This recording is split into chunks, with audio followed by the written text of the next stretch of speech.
छोटी सी बच्ची 6 साल की बच्ची ने प्रधानमंत्री को चिट्ठी लिखा है मान्यवर। उसने लिखा है, मम्मी से जब पेंसिल मांगती हूं तो मम्मी मुझे मारती है। नौजवान कहता है नौकरी दे दो, सरकार कहती है पैसा नहीं है। भारत की सेना कहती है पैसा दे दो, सरकार कहती है तुम्हारे बजट का 63,000 करोड़ रुपए कम करेंगे। देश के लोग कहते हैं शिक्षा का बजट तो बढ़ा दो, सरकार कहती है 2% से ज्यादा बजट नहीं है। मान्यवर ये पैसा गया कहां, किसके पास गया ये पैसा? अरे ये पैसा गया नरेंद्र मोदी जी के मित्रों के पास गया, मित्रों के पास।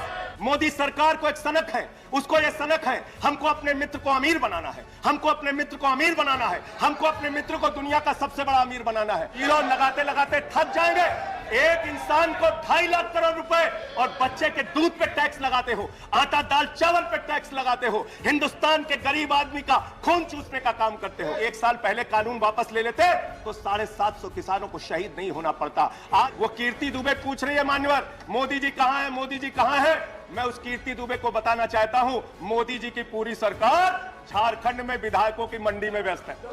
800 दवाओं पर, कैंसर की दवा पे, किडनी की दवा पे, टीबी की दवा पे आपने दाम बढ़ा दिया। ये सरकार पूंजीपतियों की सरकार है मान्यवर। ये बिल्डर्स के लिए काम करते हैं, उसके लिए रास्ता बनाने के लिए राधा कृष्ण का मंदिर गिरा दिया इन्होंने। राधा कृष्ण का मंदिर गिरा दिया।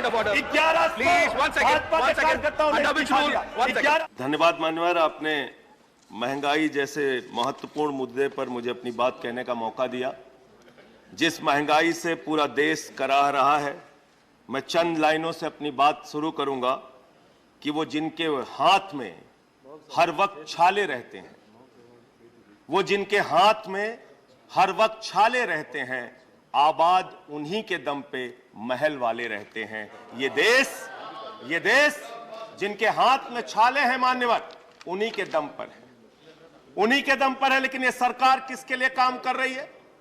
नौजवान कहता है नौकरी दे दो, सरकार कहती है पैसा नहीं है, अग्निवीर लेके 4 साल की नौकरी करो। भारत की सेना कहती है पैसा दे दो, सरकार कहती है तुम्हारे बजट का 63,000 करोड़ रुपए कम करेंगे। माताएं बहनें कहती हैं गैस का सिलेंडर बढ़ गया, बच्चे के दूध का दाम बढ़ गया, आटा दाल चावल महंगा हो गया, उसको कम कर दो, सरकार कहती है पैसा नहीं है। किसान कहता है फसल का दाम दे दो, फसल का दाम दे दो, सरकार कहती है पैसा नहीं है। अरे बुजुर्ग कहते हैं हमारी रेल की तीर्थ यात्रा, उसकी रियायत क्यों कम कर दी? सरकार कहती है हमारे पास पैसा नहीं है। देश के लोग कहते हैं शिक्षा का बजट तो बढ़ा दो, सरकार कहती है 2% से ज्यादा बजट नहीं है। अरे स्वास्थ्य का बजट तो ठीक कर दो, मोदी जी सरकार कहती है पैसा नहीं है। मान्यवर ये पैसा गया कहां, किसके पास गया ये पैसा? अरे ये पैसा गया नरेंद्र मोदी जी के मित्रों के पास गया, मित्रों के पास गया। मैं आपको बताता हूं मान्यवर कहां कहां गया। 20,000 करोड़ रुपए लेके नीरव मोदी मेहुल चौकसी भाग गया, 10,000 करोड़ रुपए लेके विजय माल्या भाग गया, 3,000 करोड़ रुपए लेके ललित मोदी भाग गया, 6,000 करोड़ लेके नितिन संदेशरा भाग गया।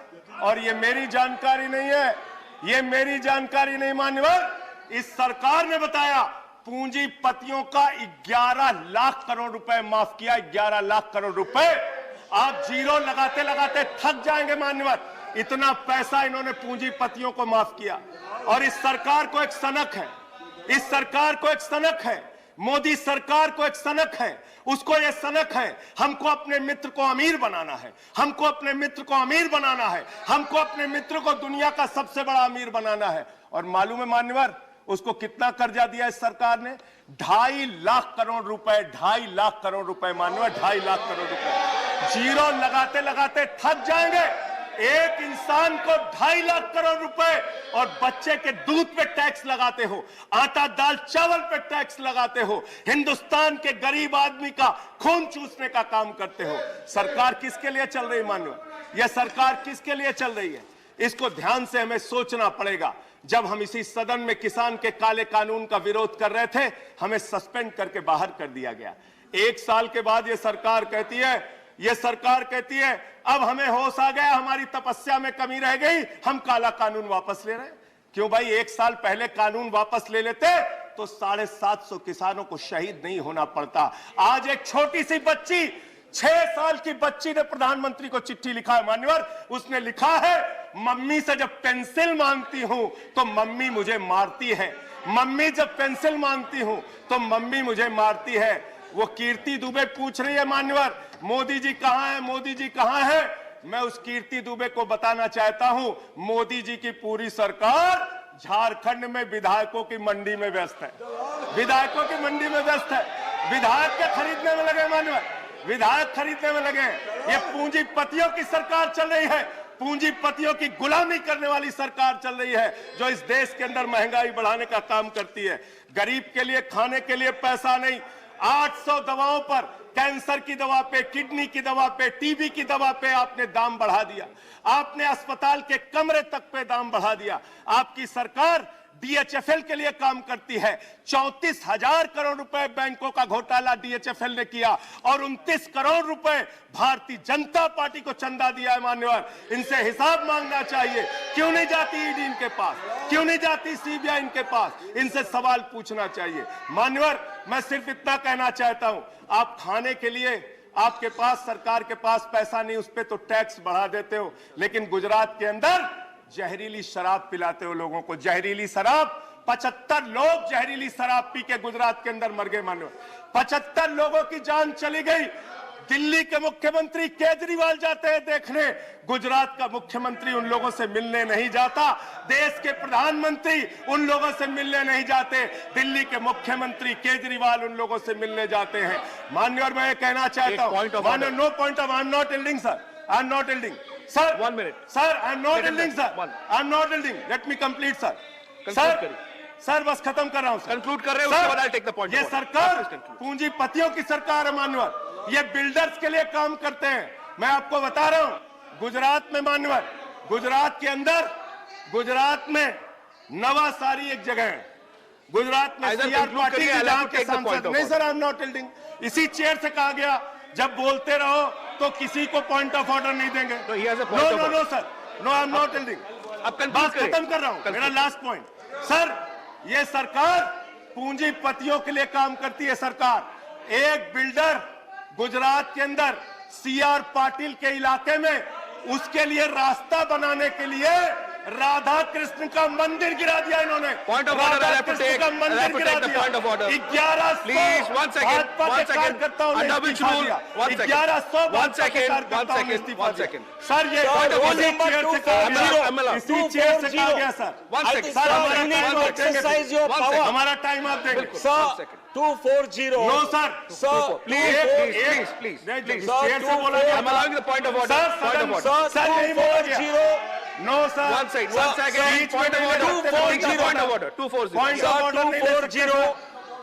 सर जब ये बोल रहे हैं सदस्य 240, irrelevance or repetition. The chairman, after having called the attention of the council to the conduct of a member who persists in irrelevance or in tedious repetition, can ask the member to discontinue the speech. Sir, most of what has been said here does not relate to the topic being discussed in the council, sir.